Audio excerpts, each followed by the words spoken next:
결국 이번 사태, 그러니까 네. 이 논문 관련해서 다시 한번 돌아가 보면, 근데 왜 이른바 조국 장관 그 당시에 이렇게 분노했던 학생들, 청년들 왜 분노하지 않는가? 최근에 이제 나오기 시작하죠. 나오기 시작하나요? 대학가에서 대자보가 붙여졌어요. 윤석열 퇴진시켜야 된다. 그렇게 얘기를 하고 있죠.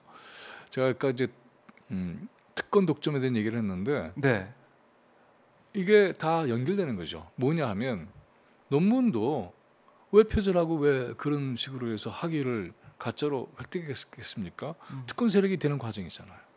특권 세력이 되면 학위를 가지고 그 그런 식으로 자기가 교수도 되고 네. 그래서 인맥관계도 만들어내고 그리고는 권력자들과의 관계를 구축해 나가고 이게 바로 특권 세력이 되겠다는 거 아닙니까? 특권 세력이 되면 네. 한국 사회에서 불평등한 그런 이 구조 속에서 특권을 독점할 수 있는 위치에 가게 되는 것이고 그렇게 되면 계속해서 그걸로 이제 권력의 이 힘을 누리게 되는 것이죠. 그러니까는 그 서울에서 이명식 기자하고의 대화 녹취록에서도 얘기가 나왔잖아요. 네. 자신들이 권력을 누리면 세상은 다 알아서 다 따라와 이런 식이잖아요. 권력이라고 하는 것, 국가 권력이라고 하는 것은 국민에 대한 책임이고 네. 국민을 위해서 봉사하는 그런 임무가 주어진 제한된 권한이에요. 그런데 윤석열 그리고 김건희 이 사람들의 권력관을 보면 누리는 거예요.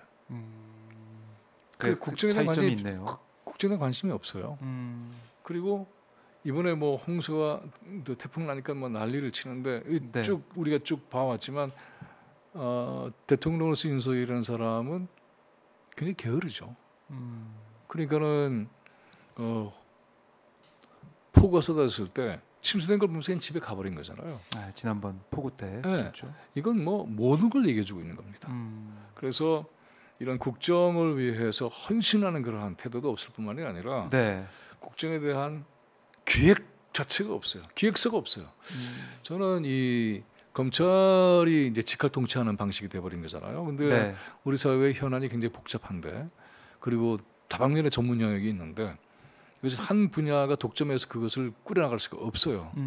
근데 검찰 체제가 이 모든 걸 장악하게 된다고 한다면 네. 그러면 우리 사회가 다양하게 안고 있는 문제를 절대로 풀 수가 없어요.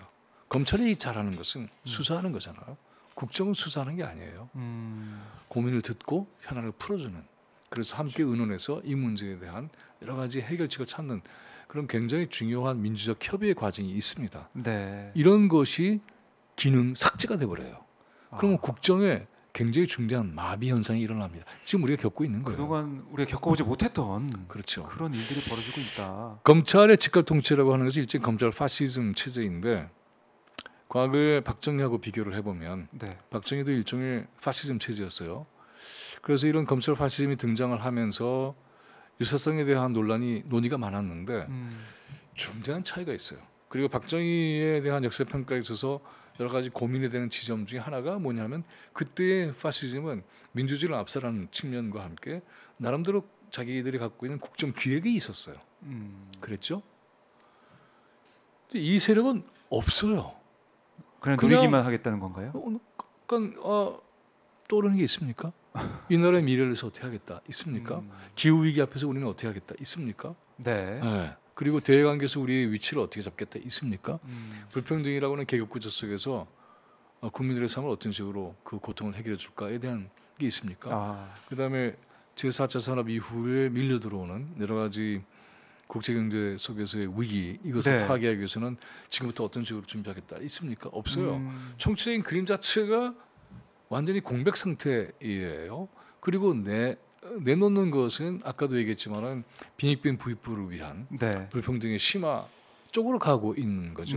그러니까 이번에 그 누굽니까? 이름이 얼른 생각이 안 나는 대법원 판사 국회에서 청문회 대상이 됐던 오인가? 네, 오모자가 있었죠. 800원 판결. 기가 막힌 거 아닙니까? 그것도 100원짜리 커피 자판기에서 8번 먹은 거고 네. 그다음에 졸음운전하지 말라고 허용된 걸로 생각을 해서 그렇게 했는데 아무 문제가 없었는데 거기서는 가혹하게 민주노총 이제 가입하고 막 그런다고 하니까 판결을 하고 그렇지 않은 특권을 누리는 사람들은 굉장히 너그럽게 판단하고 이제서야 그를 반성하겠다고 하니 이게 말이 됩니까? 60된 사람이에요. 그동안 어떻게 살아왔습니까? 이런 사람이 대법원이 되고 만약에 네. 대법원 원장까지 있는다면 어떻게 되겠습니까? 대법원 아하. 원장이 대법원사 판사를 추천하는 거예요. 저는 민주당이 특히 이 대법원 문제, 대법원 판사 문제 그 이름이 혹시 네, 오석준 저는 절대로 예. 통과시켜서는 안 된다고 봅니다. 아하. 이게 지금 보면은 논문 문제도 김건희 논문 표절 문제도 이 처리하는 방식 우리 사회 우리 국가의 도덕적 기반을 붕괴시키는 사건이잖아요. 그렇죠. 그다음에 800원 판결도 보면 네. 그런 사람이 이 국가의 사법정의의 가치를 바르게 세우는 대법원 판사가 된다? 그러면 사법적 윤리가 그 또한 망가지는 거예요. 그러면 도대체 없는 사람들은 어디 가서 살아야 되죠? 억울한 사람은 누구에게 호소해야 되는 것이죠? 네. 약자를 보호하는 것을 넘어서 약자를 만들면 안 되는 거잖아요. 네. 근데 이런 약자를 양산하는 그런 시스템 자체를 무방비 상태로 만들어 버리는 그런 결정 네. 단호하게 막아야 됩니다. 이런 차원에서 보면은 이제 민주당이 정말 잘해야 되는 것이죠. 민주당이 잘해야 된다. 네. 이재명 당대표에 예. 대한 기대도 있지만 동시에 시민사회가 끊임없이 요구해야 돼요. 그래서 왜냐하면 정당은 아무래도 정당 차원에서의 정치적 이해와 판단을 하기 쉽잖아요. 그렇죠. 정치를 하니까. 직접 민주주의 요구와 끊임없이 만나야 돼요. 만나지 않으면 정당도 말하자면 대의민주주의 체제에서 기득권화 됩니다. 네. 그 아무리 뛰어난 지도자를 할지라도 그 맥락 속에 갇혀 있게 되면은 그 지도자의 앞으로의 발전 가능성도 사라지게 되는 것이고 본인을 위해서 좋지 않은 것이고 네. 그나마 있는 그러한 개혁성을 가진 민주당 자체의 미래 발전도 우리는 또 실망하게 되는 거죠. 지금 우리가 이렇게 겪고 있는 그러한 이 모든 정치적인 위기에 중대한 책임은 바로 그 전에 정권을 맡았던 사람들 아니에요? 문재인 정부와 민주당 아닙니까? 네. 근데 이 책임은 막중해요. 왜 이런 결과가 가져왔어? 반성을 왜? 해야겠죠. 검찰 쿠데타라고 하는 정책 과정이 진행될 때 문재인 정부의 방치, 민주당의 전투력 부재 네. 이런 것이 결국은 국민들의 피해를 가져온 거예요. 그렇다고 한다면 민주당이 이와 관련해서 앞으로 치열하게 이런 문제들과 함께 맞서서 네. 싸워야 되겠죠. 전면전을 얘기하는데 저는 아쉬운 것은 뭐냐면 네. 이재명 당대표에 대한 검찰의 이와 같은 이 접근과 태도는 단호히 막아야 되는 것이지만 동시에 이것을 전제로 해서 김건희 특검을 또 거기에서 내놓은 건 아니죠. 이건 이것처럼 문제를 삼아야 되는 것이죠. 다행히 이제 오늘 이제 당론을 결정을 해서 네. 이제 발의, 네. 통과 특검법 이런 발의를 거치게 했는데 되기도 하는데 시민들이 이미 오래전부터 얘기를 했잖아요. 특히 이제 맞아요. 촛불 행동은 오래전부터 윤석열 퇴진과 김건희 특검을 요구해왔고 주장해 왔고 예.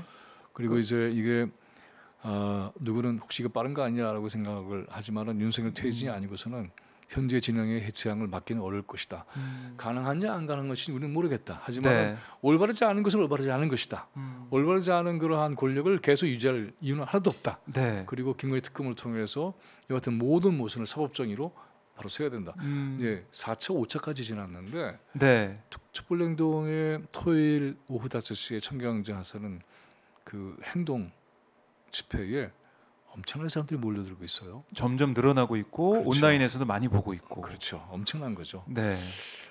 추석을 지나서 9월 17일 날 오후 5시 청계광장에서 또 6차 집회를 합니다. 네. 근데 그 세력들의 이러한 방해가 굉장해요. 경찰까지 같이 가세를 해서 그러는 것을 보면서 한동안은 경찰이 그래도 그것을 일정하게 좀 보호하는 듯했는데 정세가 이렇게 하다 보니까는 윤석열 정권이 위기의식을 느꼈는지 그것에 대한 반영인지 그래서 촛불행동에서 고발을 했어요. 그래요. 이런 조처에 대해서